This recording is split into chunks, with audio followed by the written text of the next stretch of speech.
Let's talk about saving face for ego, identity, and confidence reasons. Sharon Horne-Ellstrom here. What's she up to now? Day 2057, documenting my journey as I originally transitioned from the brick and mortar corporate world of businesses to the online world of business, and then back and forth again. I like to keep my fingers in a lot of pies, which is not recommended by some gurus, but I say over time you get your one pie going, your one plate spinning, and then you add another and another and another, so that you have multiple streams of income, multiple things going on, and you're not solely responsible for running any of them, right? Or doing all the work yourself. We start out often as entrepreneurs doing everything ourselves and multitasking and doing a ton of things, but it isn't until we let go of those things and delegate some of those things that we actually have the opportunity to grow and build and supersize our business. I put my coffee down. Today, our idiom for supersize your business, speaking of growing and building and supersizing our business, is to save face. And I shared a bunch of different ways, not a bunch, but a few different ways to save face and what we need to do when we have made a mistake, because we're all human and we're going to make mistakes. We're going to do the wrong thing. We're going to say the wrong thing. We're going to make the wrong choice.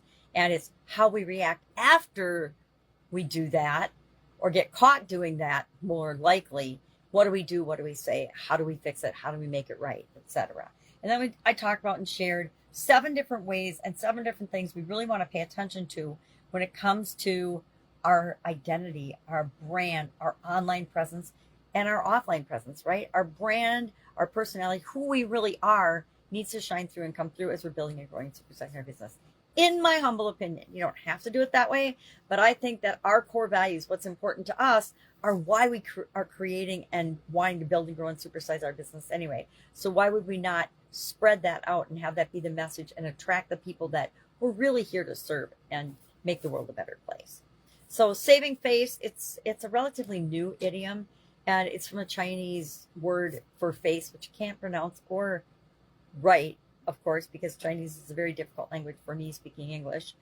But it means more than just physically saving our face, which is what idioms are all about, right? An idiom is something that when you take the words together, it means something different in a local environment or in a colloquial or language or a certain way than if the words are all combined together. So it reminds me of synergy.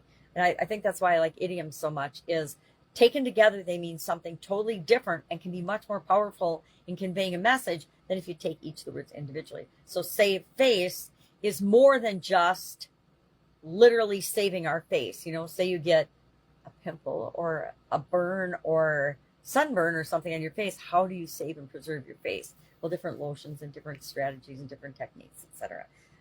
But the same is true. How do we protect our brand? How do we create the brand? How do we create the identity we want to have? How do we show up in the world? That's all tied to our ego and our identity. And our identity is, of course, made up of our thoughts, our beliefs, our experiences, etc. So talked about that.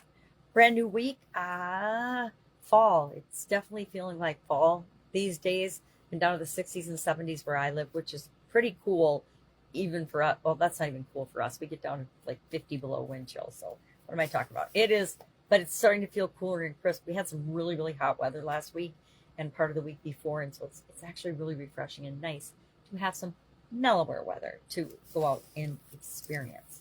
If I can help you in any way, please ask. Again, I am always busy, but I will always make time for people that are willing to ask, right? Stand up, locate me, and ask for help. Have an awesome day, and I'll, of course, see you tomorrow.